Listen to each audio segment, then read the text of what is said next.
नमस्कार मित्रों, SLT tech N YouTube channel पर मैं शंकर लाल आपका हार्दिक स्वागत करता हूं। मित्रों, आज की जो REET 2021 Sanskrit free online test series थी उसका 5वां पार्ट आपको दिया गया था। आपने ये टेस्ट दे दिया होगा और अब आप इसका सॉल्यूशन देख रहे हैं। तो देखिए, इस सॉल्यूशन वीडियो में हम केवल इन प्रश्नों के आंसर की है उसी की बात करेंगे। अगर आपको किसी प्रश्न के आंसर में डाउट है और यदि कोई शंका है तो आप मुझे कमेंट करके बताएं।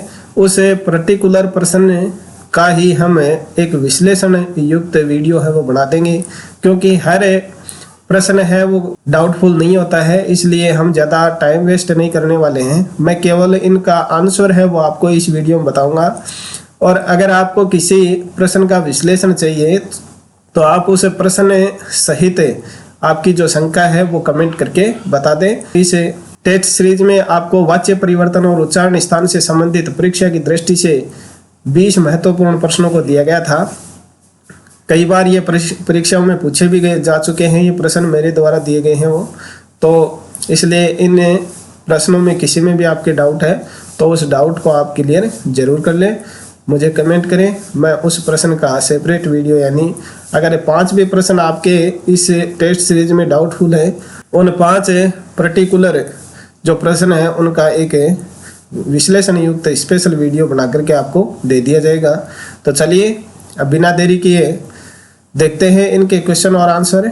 वीडियो शुरू करें उससे पहले साथियों एक निवेदन आपसे, इस वीडियो का लिंक अपने अन्य साथियों को भी शेयर कर दें, चाहे वो ये टेस्ट दे रहे हैं या नहीं दे रहे हैं। अगर दे रहे हैं तो बहुत अच्छी बात है, अगर नहीं दे रहे हैं तो भी वे इन्हें 20 महत्वपूर्ण प्रश्नों को देख करके अपनी तैयारी है उसको और मजबूत कर सके।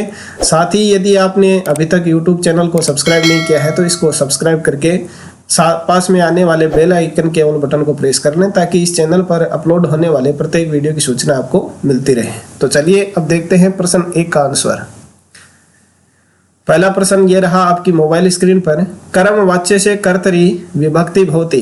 कर्म वाच्य के कर्ता में विभक्ति होती है। वाच्य परिवर्तन जब मैंने आपको पढ़ाया था उसमें बताया था जो प्रधान होता है उसमें प्रथमा विभक्ति होती है। तो यहाँ कर्म वाच्य की बात हो रही है, तो कर्म वाच्य है वो, इसमें कर्म की प्रधानता है और जब कर्म की प्रधानता है तो उसमें प्रथमा विभक्ति होगी।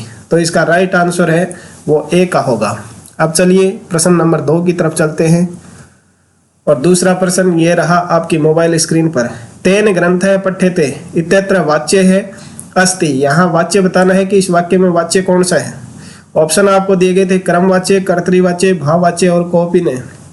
यहाँ सबसे पहले आप अपना आंसर है वो भी साथ साथ में कमेंट करते चलें।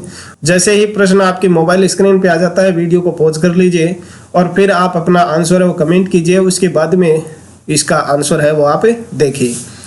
तो यहाँ देखिए, तेन यहाँ कर्ता में तृतीया विभक्ति है, तो यहाँ ग्रंथ है वो है कर्म, तो कर्म है उसमें प्रथमा विभक्ति है, तो जिसमें प्रथमा विभक्ति होगी वही वाच्य इसमें होगा। तो यहाँ देखिए ग्रंथ है उसमें प्रथमा विभक्ति है, तो ग्रंथ क्या है, कर्म है, तो यहाँ कर्म वाच्य इसका राइट आंसर होगा। तो ए का आंसर है वो इसका सही होगा। अब देखिए नेक्स्ट तीसरा प्रश्न।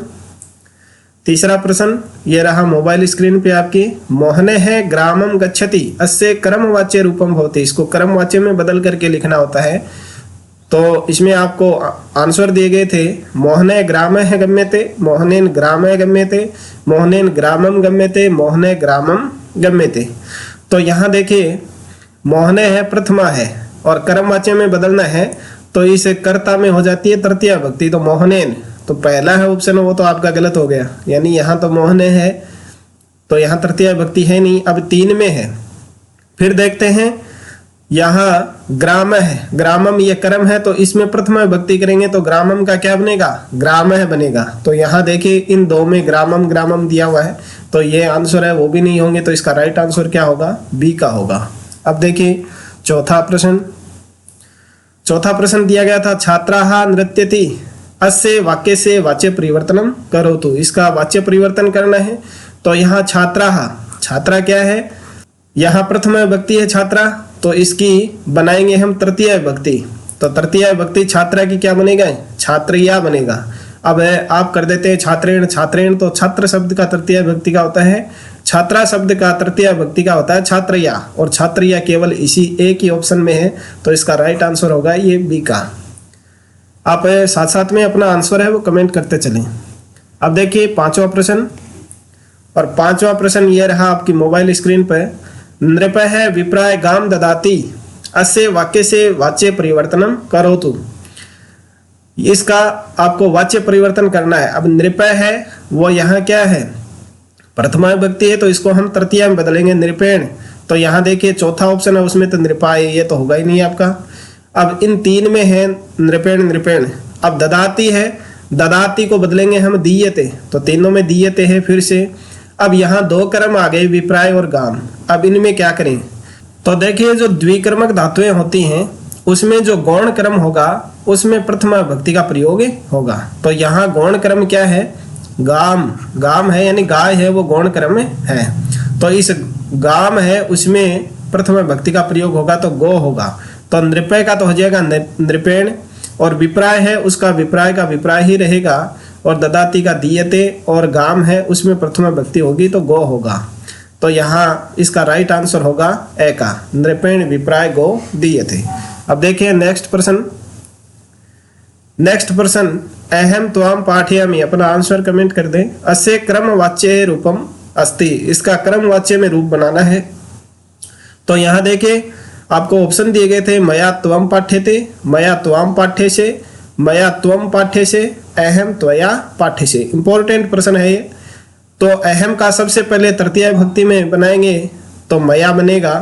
अब मया चौथे में तो है नहीं, ये ऑप्शन तो नहीं होगा। और उसके बाद में त्वाम ये कर्म है, तो इसमें अब प्रथमा विभक्ति का प्रयोग करेंगे तो प्रथमा विभक्ति होगी इसकी त्वम। तो त्वम देखिए मया त्वम इसमें भी है और इसमें भी है।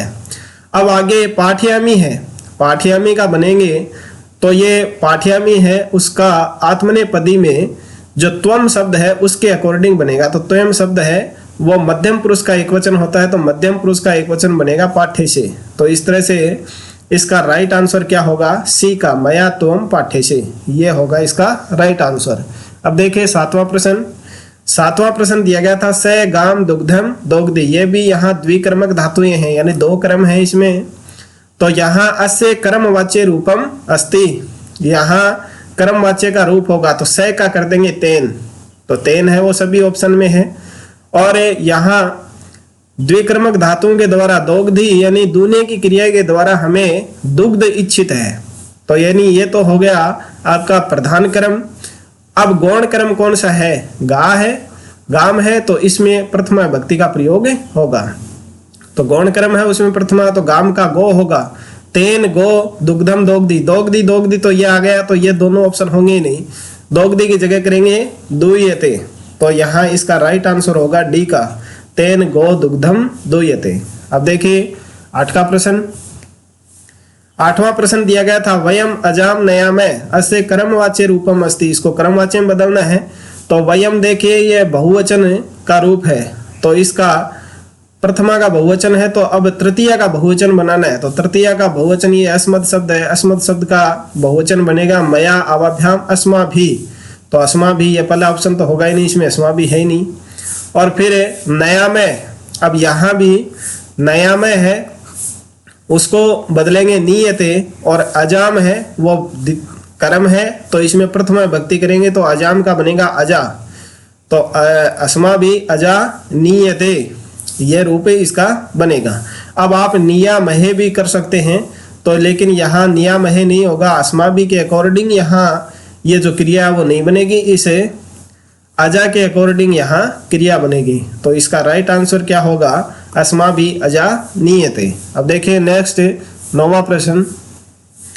नौवां प्रश्न दिया गया था शिष्य गुरु नम्यते अस्य कर्तृवाच्य रूपम, यानी ये है कर्मवाच्य का। अब इसको आपको बदलना है कर्तृवाच्य में, तो कर्तृवाच्य में बदलने के लिए आपको कर्ता है उसमें प्रथमा विभक्ति करनी होगी। तो यहाँ देखिए शिष्य ही है वो तृतीया का बहुवचन है, तो प्रथमा का बहुवचन क्या होगा, शिष्या होगा। तो ये दो ऑप्शन आपके कट हो गए। अब तीसरे और चौथे आंसर है जो ऑप्शन है उनमें से आपका आंसर होगा अब गुरु है उसमें द्वितीय विभक्ति करनी है तो गुरुम करना होगा, तो ये तीसरा आंसर इसका सही हो जाएगा, शिष्यः गुरुम नमन्ति। अब यहाँ देखें नमन्ति है वो शिष्य के अकॉर्डिंग होगा न कि गुरु के अकॉर्डिंग, यानी शिष्यः बहुवचन है तो यहाँ नम धातु का भी बहुवचन ही यहाँ लगेगा। अब देखिए नेक्स्ट 10 का प्रश्न, आंसर अपना कमेंट करते जाएं। जैसे ही प्रश्न आपकी मोबाइल स्क्रीन पे आ जाए वीडियो को पॉज कीजिए और अपना आंसर कमेंट कीजिए और उसके बाद में आप अपना आंसर अब देखिए। तेन भूयते ऐसे कर्तृवाच्य है रूपम अस्ति, ये कर्मवाच्य का है, इसको कर्तृवाच्य में आपको बदलना है। तो तेन है वो तद शब्द का पुल्लिंग का तृतीय एकवचन है, तो इसका प्रथमा एकवचन बनेगा स है, स है। तो ये दो ऑप्शन में दिया हुआ है स है। अब भूयते का होगा भवती, तो इस तरह से इसका राइट आंसर होगा ए का। अब देखें नेक्स्ट 11 प्रश्न। 11वां प्रश्न दिया गया था भाववाच्य से वाक्य है प्रथमा विभक्ति भवती, भाववाच्य के वाक्य में प्रथमा विभक्ति किसमें होती है? कर्मणि यानी कर्म में, कर्तृ यानी कर्ता में, और करणे यानी करण में, और कस्मिन पदे अपि न, कस्मिन पदे अपि न। तो इसका राइट आंसर ये डी का ही होगा। भाववाच्य के जो वाक्य होते हैं उनमें भाव और क्रिया की प्रधानता होती है, इसलिए किसी भी पद में प्रथमा विभक्ति नहीं होती है, तो इसका राइट आंसर डी होगा। अब देखिए 12वां प्रश्न। अब ये 11 प्रश्न है वो आपके वाच्य परिवर्तन से संबंधित थे। अब 12 से लेकर के 20 तक के प्रश्न है वो उच्चारण स्थान को लेकर के दिए गए थे। यहाँ देखिए मकार से उच्चारण स्थानम भवति, मकार का उच्चारण स्थान क्या होता है? ओष्ठ है, मूर्धा, नासिका, नासिकोष्ठौ। तो यहाँ देखिए मकार है उसके उच्चारण स्थान दो होते हैं, एक तो जो यमगणना नाम नासिका से उच्चारण स्थान पढ़ाते समय मैंने आपको बताया था, यदि आपने वो वीडियो नहीं देखा है तो उसका लिंक प्लेलिस्ट का लिंक आपको डिस्क्रिप्शन में मिल जाएगा वीडियो के, वहां से आप उस वीडियो को देख लीजिए। तो मकार है उसका एक तो नासिका उच्चारण स्थान होता है और एक साथ में ही अपना जो वर्ग है, वर्ग कौन सा इसका? पय वर्ग है, पय वर्ग है। तो पय वर्ग का उच्चारण स्थान है उपपद्यमानीय नाम ओष्ठौ, तो ओष्ठ और नासिका ये दो उच्चारण स्थान है, तो इसका राइट आंसर होगा डी का, नासिकोष्ठौ। अब देखिए नेक्स्ट 13वां प्रश्न। 13वां प्रश्न दिया गया था पाणिनीय शिक्षा अनुसारेण उच्चारण स्थानम स्थानानि कति सन्ति, पाणिनीय शिक्षा के अनुसार उच्चारण स्थान कितने हैं? 7, 8, 9 और 10। तो पाणिनीय शिक्षा के अनुसार उच्चारण स्थान होते हैं 8, क्योंकि 8वां जो उच्चारण स्थान है वो उरस माना गया है, और उरस है वो सभी वर्णों का उच्चारण स्थान होता है। और अगर आपसे सीधा यही पूछा जाए कि उच्चारण स्थान कितने होते हैं, उच्चारण स्थानानि कति, तब आपको सप्त आंसर करना है। यह भी मैंने आपको उच्चारण स्थान पढ़ाते समय बताया था, तो इसका राइट आंसर होगा बी। अब देखिए नेक्स्ट 14वां प्रश्न।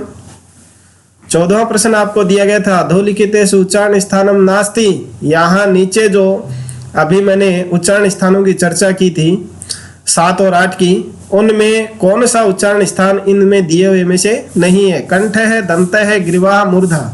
तो कंठ भी होता है, दंत भी होता है, मूर्धा भी होता है, गिरवा कोई उच्चारण स्थान नहीं होता है, तो इसका राइट आंसर सी होगा। अब देखिए नेक्स्ट 15वां प्रश्न। 15वां प्रश्न दिया गया था कति वर्णानाम उच्चारण स्थानम द्वौ भवति, कितने वर्णों का उच्चारण स्थान 2 होता है? यह भी मैंने आपको क्लियर किया था। 12, 10, 25, 22। तो इसका राइट आंसर होगा 10, और वो 10 वर्ण कौन कौन से हैं कमेंट बॉक्स में लिख करके मुझे बताएं, जिनका उच्चारण स्थान 2 होता है, मैंने वीडियो में स्पष्ट किया हुआ है। अब देखिए नेक्स्ट 16वां प्रश्न।